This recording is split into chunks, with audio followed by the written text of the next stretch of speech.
antiquísima en Colombia, que la usaban muy seguido en los años 70, 80, y que la Constitución del 91 lo eliminó. No es más que una expresión de total impotencia y de incapacidad, ni siquiera de sentarse a reunirse con el comando de paro, que lleva 7 días este paro, y la dirección, que es una dirección colectiva, encabezada por las centrales obreras, pero con participación de indígenas, participación de gran cantidad de organizaciones sociales y en particular de organizaciones también locales, barriales de jóvenes, ¿no? Y el fenómeno de este levantamiento, digamos, porque ha superado todas las expectativas de nosotros mismos y lo que podía esperar el gobierno. Se han levantado más de 500 municipios, otros dicen 600, bueno, en todos lados hubo movilizaciones. En todos lados de estos 600 de los 1.100 municipios que tiene Colombia, han hecho bloqueos, han hecho marchas, en algunos han enfrentado, ha habido muertos, y en todo, sobre todo las capitales intermedias, que en el paro anterior, que fue el del 21 de noviembre del 2019, que duró más de un mes, del 21 hasta la Navidad, se centraba siempre esto en Bogotá. Ahora se ha extendido a todo el país, porque también es la consecuencia de la crisis económica y del aceleramiento, digamos, que generó sobre esa crisis que ya venía con índices de pobreza, desigualdad, que era parte del modelo neoliberal, y se agudiza con la pandemia del coronavirus. En eso, el gobierno estaba feliz en el 2019 pensando de que la pandemia lo había salvado de una ola que iba a comenzar. Ya habían empezado las marchas. Y el resultado fue que después de 1 año y medio lo que encuentra es un escenario donde la gente está mucho más dispuesta a salir a manifestarse y a expresar su indignación. Una gran indignación. Y eso hay que entenderlo, que no es la común que se daba, digamos, no es las marchas, la izquierda, digamos, una franja de sindicalistas, partidos de izquierda, no, es una indignación generalizada. Y tuvieron la inteligente idea de lanzar una reforma tributaria que era una barbaridad para las condiciones de pobreza que se han acelerado y de desempleo en el país. Estaban marcando el 18%, pero de ese 18%, más del 50% es juventud la que está desempleada y mujeres. Ha habido alguna recuperación del trabajo de hombres, pero la inmensa mayoría de las desempleadas son mujeres con esta crisis de este momento de la pandemia. Bien, en este sentido es un escenario nuevo. Y no se puede decir que no se esperaba, pero no se esperaba esta dimensión. Esa es la realidad. No esperábamos que tuviéramos digamos, que Cali pasara lo que pasó en Cali. Y Cali es una de las, ustedes saben, conocen, una ciudad de 1,5 millones, 2 millones de habitantes, con una creciente juventud desempleada, sin estudio, una pobreza con mayores índices de pobreza antes de la pandemia, pero también con una delincuencia que había muy fuerte.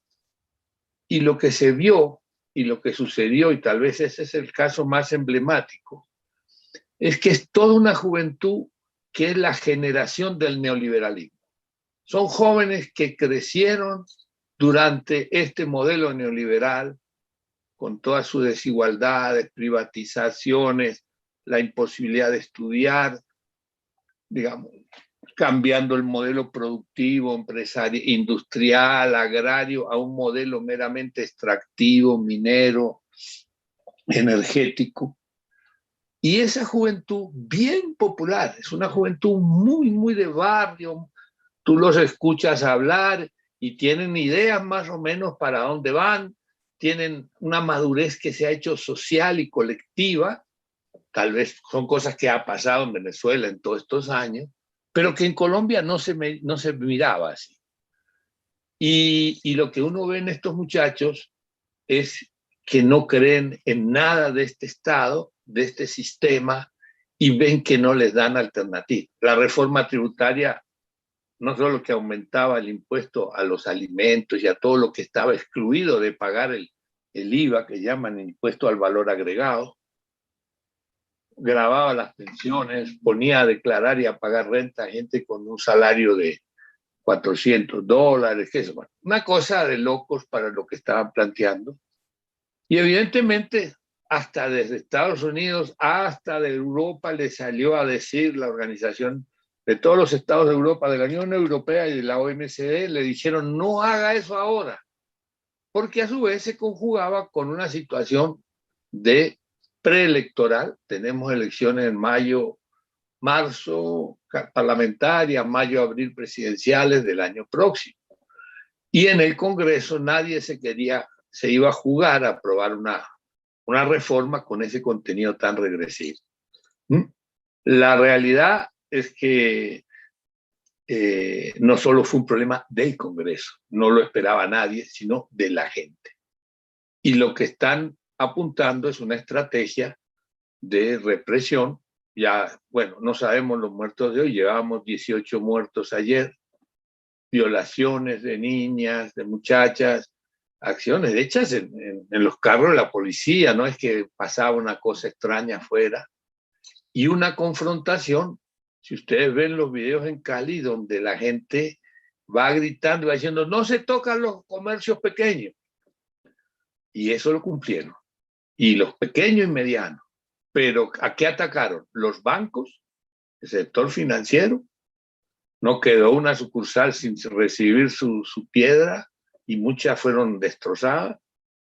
Las grandes superficies, supermercados y las instituciones de gobierno que los afectaban. No tocaron escuelas, no tocaron, al revés, cuando pasaban frente a los hospitales las marchas, salían los médicos, porque también viene una reforma a la salud que es más regresiva que la que teníamos, que es de privatización de la salud, y los médicos se sumaban desde los balcones, las ventanas, y la gente aplaudiendo. Unos encuentros muy bonitos, una acción que mostraba una maduración colectiva, y eso no lo dirigía nadie. Sí, hay un comando de paro que da unas ideas, hay líderes, pero uno veía que salía, la gente veía pasar la marcha y sale corriendo a sumarse. ¿Y qué hay que hacer? Diga qué hay que hacer, ¿no? Eso es una situación de una generación, sobre todo, que ha sido ni estudio, ni trabajo, y que se puede considerar que está dispuesta a lo que sea. No tiene una propuesta totalmente estratégica, y después voy a hablar de eso. Yo voy a mirar si ya entró Miguel. Quisiera saber si Miguel está dentro de la... ¿Está Miguel Ángel? ¿Estás sí en la...? ¿Sí? Ya. Bueno. Estoy acá. Bien, Miguel, yo dejo aquí, que es un poco una entrada a lo que está pasando. Sigue con esta entrada que tú vienes de la marcha de hoy, y adelante. Y después yo cierro más con el análisis político y perspectiva. Sí, bueno, ante todo un fraternal saludo para todos y todas las compañeras, compañeros. Me complace mucho estar en este espacio y agradecer mucho la invitación del compañero Wilfer a este espacio de reflexión sobre pues, lo que está sucediendo hoy en Colombia, que hemos presenciado pues, una movilización de magnitudes que nunca se había visto, por lo menos en estas últimas décadas. Y bueno, conversando un poco para actualizar un poco las situaciones que han registrado desde el 28 de abril que se convocó el paro hasta el 3 de abril, se han presentado 1.181 casos de violencia policial, de heridos, personas que han perdido un ojo debido a la agresión policial, 26 asesinatos, 56 reportados como desaparecidos, 8 violaciones digamos, todo esto que tiene que ver directamente con la violencia policial. Y un poco conversando, cuando organizábamos la conversación de hoy, pues yo le había dicho a Marcelo que me gustaría hacer una visión más de larga duración para entender esta problemática. Porque a veces, digamos, hay muchas referencias a la coyuntura, a lo que pasa, pero si nosotros queremos entender cómo hoy está saliendo pues el pueblo colombiano a movilizarse, hace parte de toda una perspectiva y interesa mirar tanto, por un lado, lo que ha sido la movilización en estas últimas décadas, con todas las limitaciones, pues aquí se han dado procesos interesantes desde el 2010, eh, lo que fue la configuración de Marcha Patriótica, el Congreso de los Pueblos en el 2010, que son plataformas de carácter nacional e intersectorial, donde confluyen nuevos sujetos diversos en lo étnico, en lo político. En el 2011, precisamente hoy estamos conmemorando los 10 años de la Mesa Amplia Nacional Estudiantil, de la MANE, que tuvo pues un buen momento de movilización del estudiantado a nivel nacional, vinculado con otros sectores. El paro nacional agrario en el 2013, que fue otro momento importante de esta movilización, cuando se conforma la cumbre agraria étnica y popular, las movilizaciones del 2016 para defender el acuerdo de paz, los paros de maestros y los paros cívicos que se dieron en la zona del Chocó de Buenaventura en el 2017, las movilizaciones estudiantiles del 2018, que reclamando una financiación adecuada para las universidades públicas, el paro del 21 de noviembre del 2019, las jornadas contra la brutalidad policial del 9 de septiembre del 2020, el año pasado, el paro de octubre de ese mismo año, lo mismo que la Minga indígena, que fue esa gran movilización también promovida desde los pueblos indígenas del Cauca y a nivel nacional, y llegando a lo que es la jornada del 21.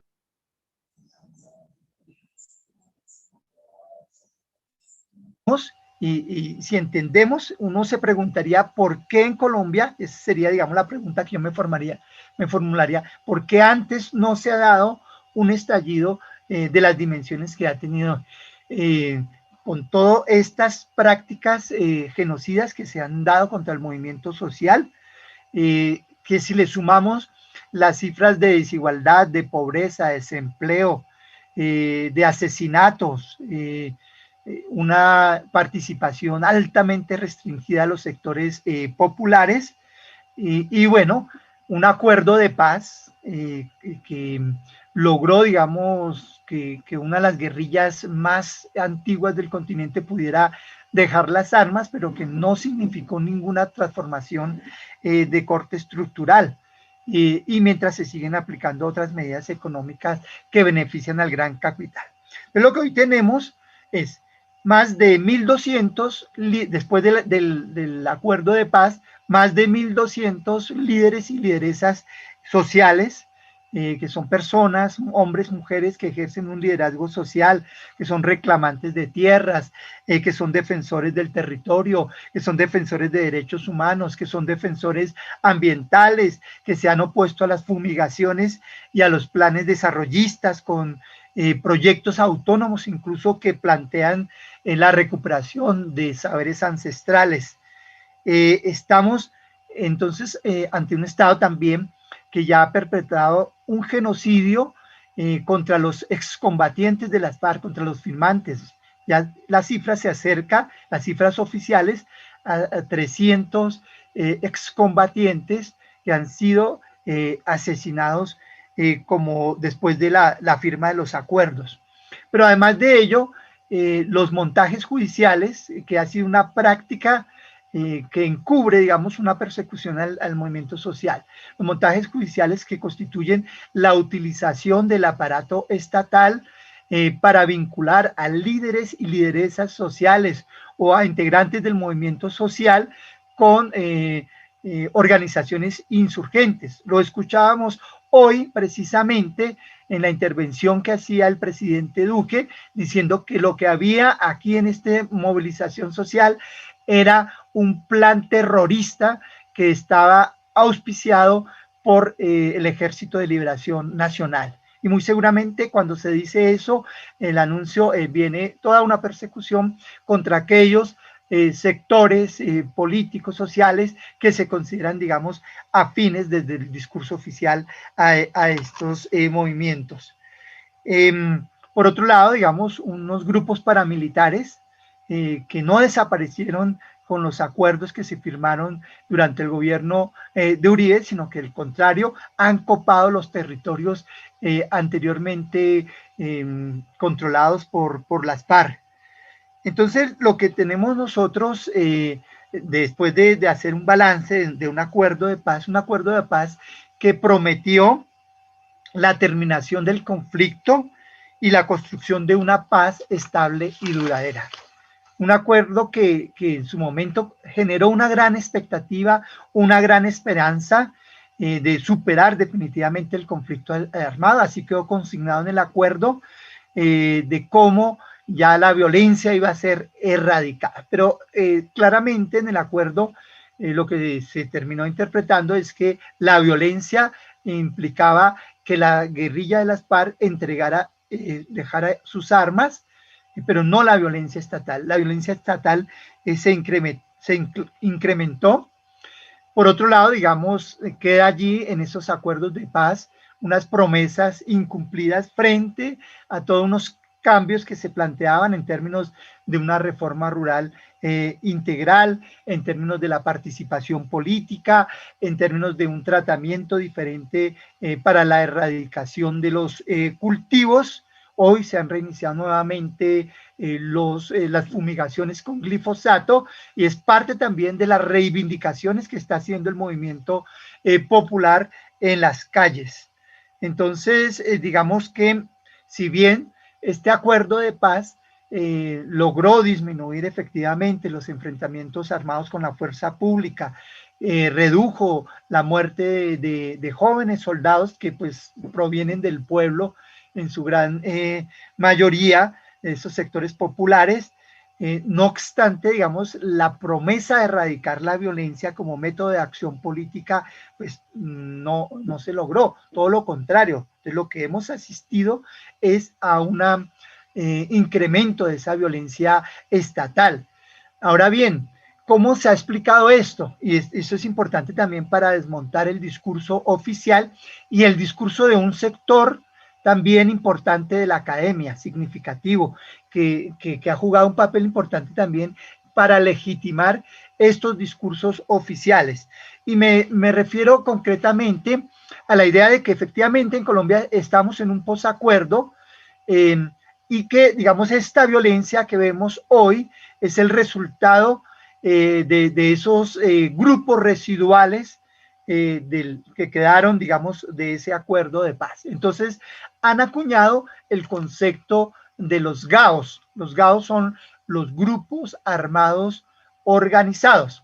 Y en esos GAOs se incluye, digamos, desde organizaciones que tienen una larga tradición de lucha revolucionaria como el Ejército de Liberación Nacional, expresiones políticas que quedaron también de las FARC o que no entraron a la negociación o que, digamos, en ese proceso se alejaron cuando vieron los incumplimientos, con otras expresiones, digamos, que efectivamente que sí sucedió que sectores descompuestos de esta guerrilla, antigua guerrilla de las FARC, muy vinculados al narcotráfico, las bandas criminales y los grupos paramilitares. Entonces, todo este discurso sobre los GAOs lo que ha permitido es invisibilizar completamente, digamos, por un lado el carácter político de algunos de estos movimientos, por otro lado la violencia estatal, porque el Estado aparece como una víctima de estos grupos, como unos grupos que no controla y que el mismo Estado es víctima de estos grupos, pero por otro lado también todo el proyecto contrainsurgente que se ha mantenido, que se ha fortalecido y que tiene en los grupos paramilitares uno de los puntales más importantes. Dicho esto, este antecedente, quiero referirme un poco cómo, digamos, se ha acrecentado esto durante la pandemia. Ya Marcelo hacía algunas referencias, no voy a entrar en muchos detalles, pero sí como plantear cómo la pandemia y el tratamiento y la forma como se manejó esa pandemia, pues va a generar mayores motivos, digamos, para la movilización social. Hay que tener en cuenta también cómo caracterizar un poco el gobierno de Duque. Si bien el gobierno de Duque fue electo, digamos, en unas elecciones en las cuales tuvo pues, más de 10 millones de votos, frente, digamos, a un candidato que se presentaba como alternativo con 8 millones, que logra recoger algunas inconformidades, si bien, digamos, no todos los que están allí compartimos, digamos, la propuesta ni el perfil político de su candidato, pero digamos fue significativo en términos de lo que mostraron esas elecciones. Pero hay algo importante, digamos, que se ve en el escenario político colombiano hoy, y es el desprestigio y la deslegitimación del presidente Duque. Es decir, en Colombia ha sido muy respetuosa en general por todo ese trabajo ideológico frente a la figura del presidente. Pero desde hacía muchas décadas no se presentaba una situación como la de las burlas, de los chistes, de la caricaturización, digamos, de la figura presidencial en el caso de Duque, ¿sí? Mostrándolo como un títere de Álvaro Uribe Vélez, ¿cierto? Tal vez el último presidente que tuvo, digamos, ese tratamiento fue Turbay Ayala, ¿no? Mira, vamos a hacer así. ¿Cómo?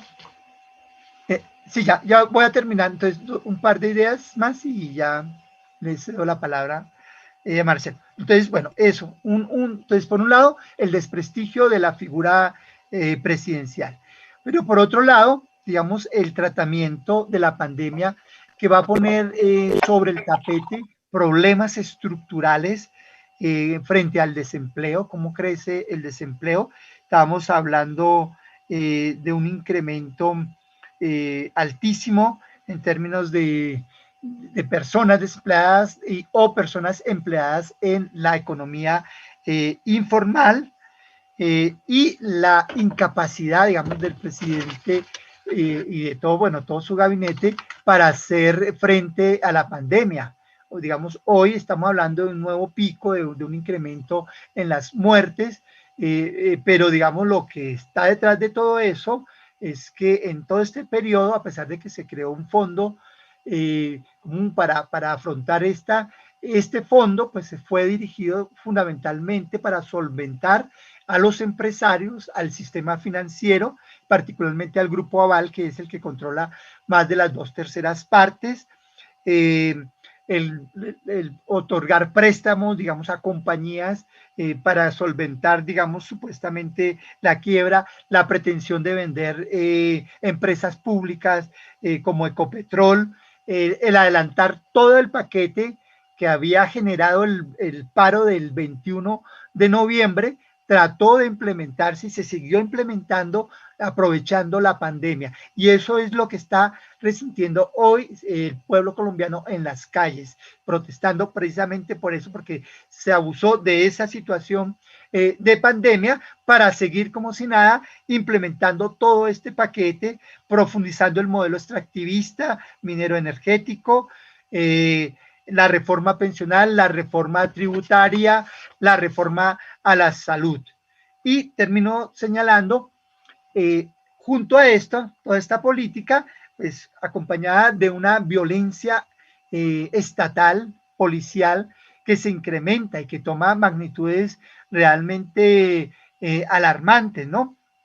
Que empieza, por ejemplo, con la masacre de presos, precisamente cuando se estaba declarando la emergencia, presos que estaban movilizándose pacíficamente en las diferentes centros penitenciarios, particularmente esto sucedió en La Modelo, y son respondidos a bala, asesinados 24 presos que solamente estaban pidiendo mejores atenciones, medidas y protocolos para las cárceles, que se les brindará tapabocas, y son asesinados 24, pero además esto viene acompañado de una justificación, pues fueron 24 delincuentes y digamos que todo esto se hizo para proteger a la ciudadanía, todo el discurso de la seguridad.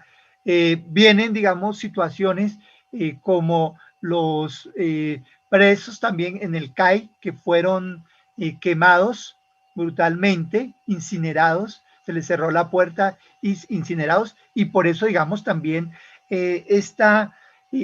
sumado a ello, digamos, todo lo que vino con el asesinato del abogado Javier Ordóñez, que, digamos, catapultó esa rabia contenida del pueblo colombiano contra esas marcas de la policía. Para no hablar de hechos recientes como el bombardeo, un supuesto campamento de las disidencias de las FARC, donde murieron bombardeados 12 niños, 12 menores de edad, pero digamos lo peor, digamos, ya en sí el acto es repudiable, es las justificaciones que da el gobierno cuando señala que estos niños eran máquinas de guerra. Entonces, digamos que todo esto, sumado, digamos, a las situaciones que ustedes ya han visto en estos últimos días, pues ha generado una indignación donde claramente se ha entendido que la policía no es el policía que abusa, sino que hay toda una política de formación para enfrentar la protesta social. Y eso, digamos, era un poco de los elementos que yo quería plantear. Podemos hacer un diálogo posteriormente, pero yo creo que Marcelo nos va a enriquecer más ya la mirada más de la coyuntura y de lo que ha pasado en este momento. Bueno, gracias, Miguel Ángel. Creo que has hecho parte de las dos, del actual y del pasado, de la historia, de nuestros nexos con Venezuela. Te recomiendo que entre las reivindicaciones que hay frente a la agresión imperialista sobre Venezuela de Estados Unidos, recordarles que la Florida tuvo una constitución y una república 1822, que fue hecha la constitución por Gual, el líder venezolano, y colombianos, y Luis Aurí, que era un navegante al servicio de las causas de la libertad de Centroamérica, y se tomaron la Florida y durante 6 meses hicieron la constitución más avanzada.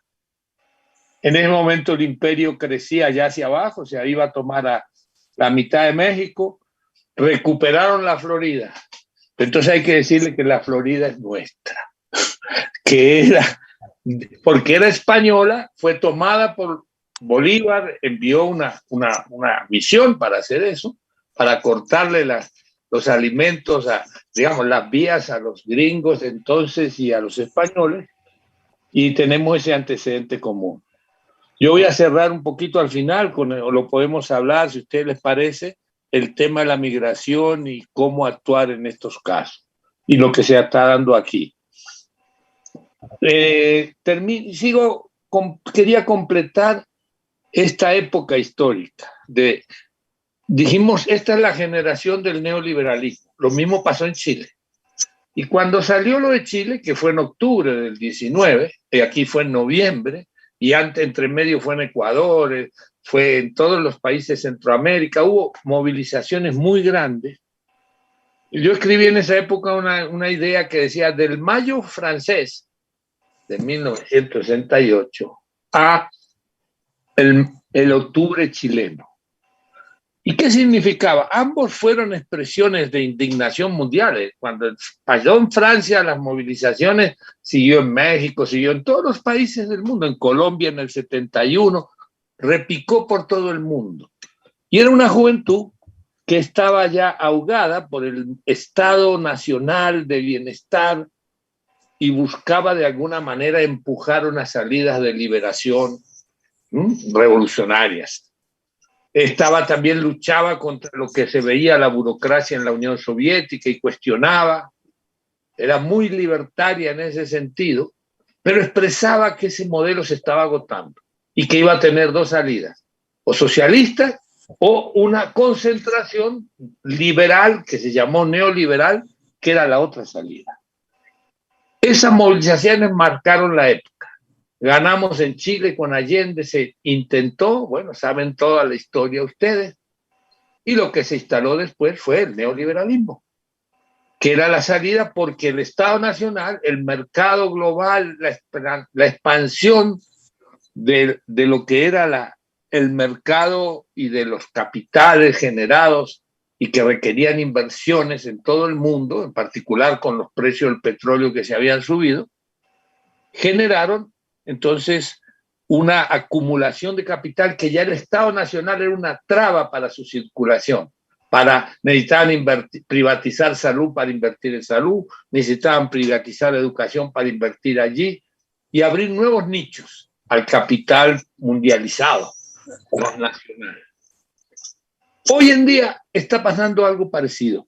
Cuando yo digo el octubre chileno anuncia, y no quiere decir que ya ni de inmediato, un fin del neoliberalismo tradicional, que nos los vendieron primero del libre comercio.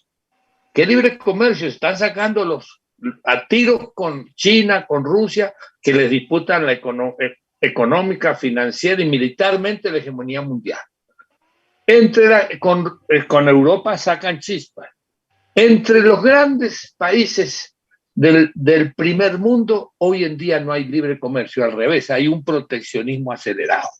El que nos critican a nosotros cuando intentamos desarrollarnos, nos metieron, esos no lo aplican entre ellos, no lo aplican. A nosotros siguen con el libre comercio en Colombia, siguen apertura de mercados y todo el mundo viene a ver qué saca de aquí.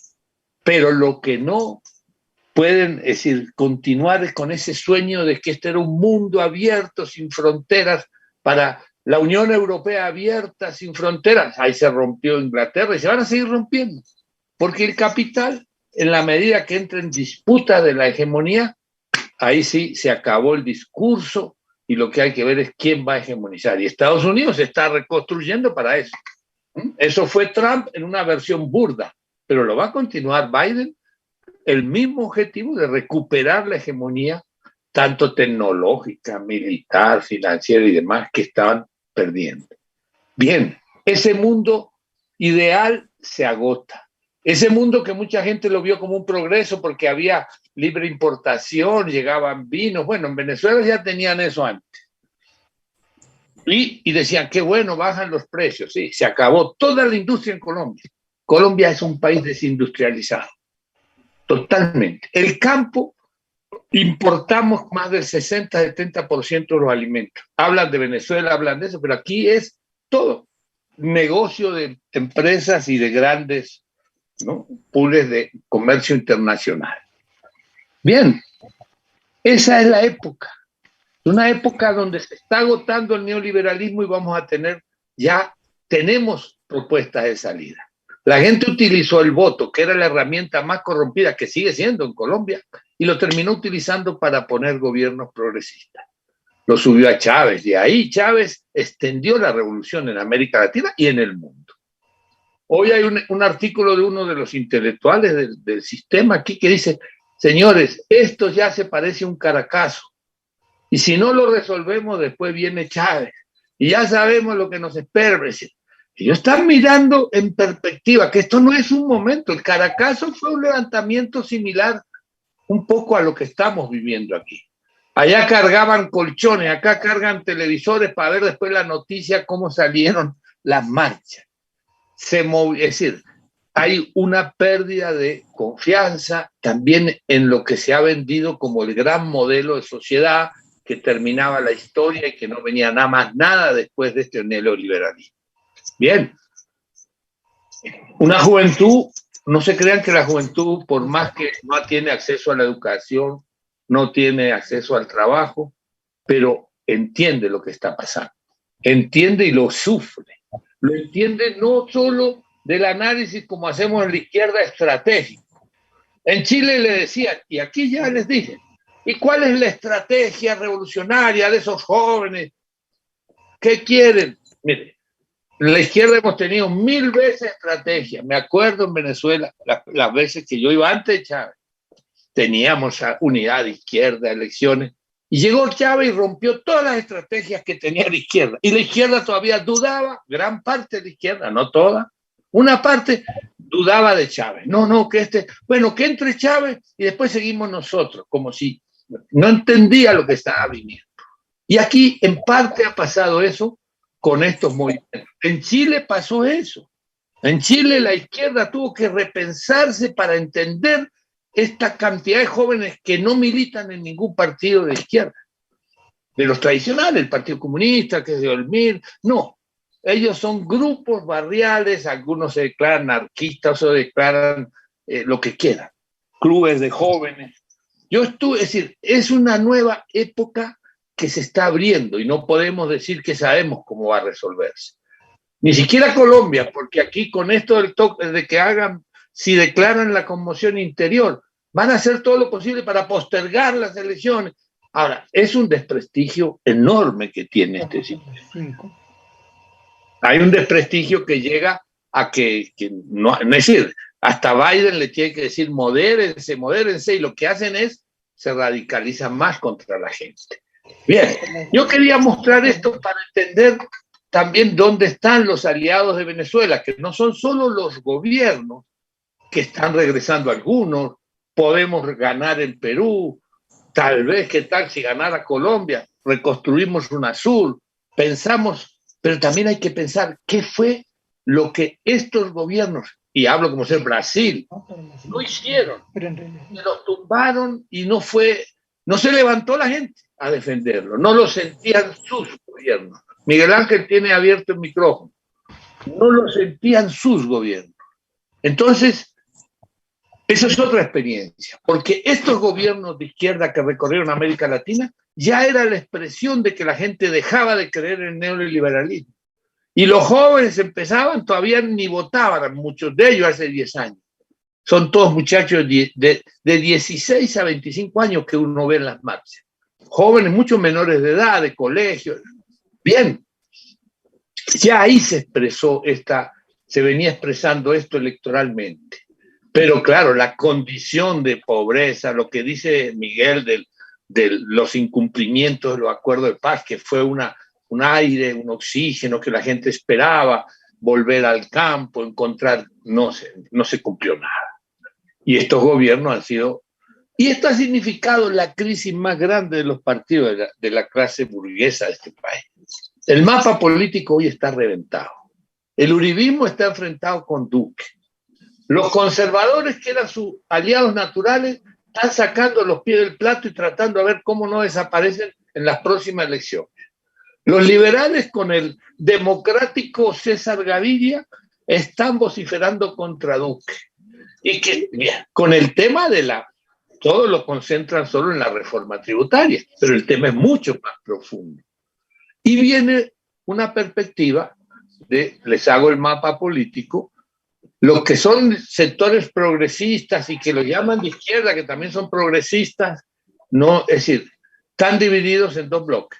El liberalismo progresista, los verdes que gobiernan Bogotá, una franja centrista donde hay gente entre izquierda, medianamente izquierda, y gente de centro que va a ser el uribismo puede votar por él, como es Fajardo, el candidato que tenían y que se ha quemado porque no fue capaz de abrir la boca frente a esto.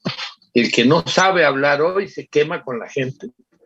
Y por otro lado, lo que se ha llamado el bloque histórico, que es una propuesta que se junta Colombia Humana, el partido de Gustavo Petro, la Unión Patriótica, el Polo Democrático, donde está toda la izquierda, y indígena, el partido indígena, los indígenas como tal, que han jugado un papel enorme en estas marchas, sobre todo en las del año pasado, que fueron los que custodiaban las marchas para que no entraran los provocadores, que eran muchos de ellos policías, militares, vestidos de civil, a hacer un vandalismo y cargar, todo el mundo llegaba atrás de ellos, ¿no?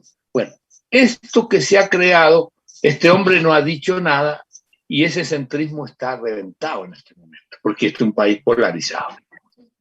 Y lo que vamos a llegar, que ese pacto histórico va a tener una altísima votación a Congreso si se mantiene en las elecciones, y el Gustavo Petro, como eje de toda esa coordinación de fuerzas, un hombre del M19, no es un marxista, economista y muy inteligente para hacer política, muy cerrado en construir proyectos colectivos, puede generarse un gobierno progresista, ¿no? Como en parte lo intentó hacer en la alcaldía de Bogotá, sin que fuera, tampoco se puede hacer grandes cosas en las alcaldías. Ese es el futuro que se está jugando hoy.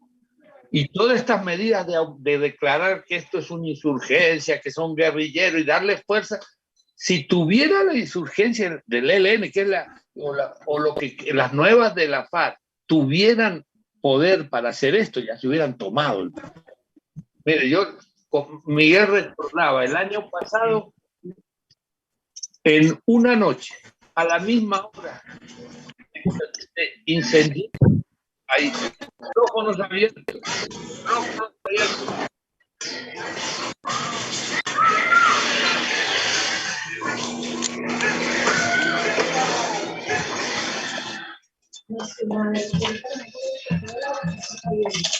no, hay que bueno, a todos.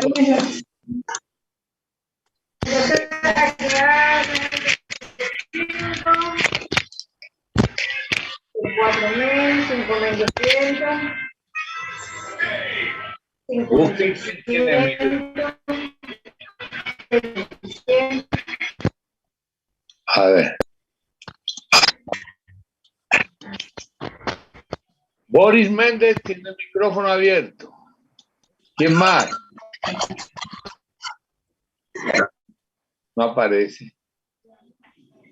Bueno. Misión Robinson Miranda también abierto el micrófono.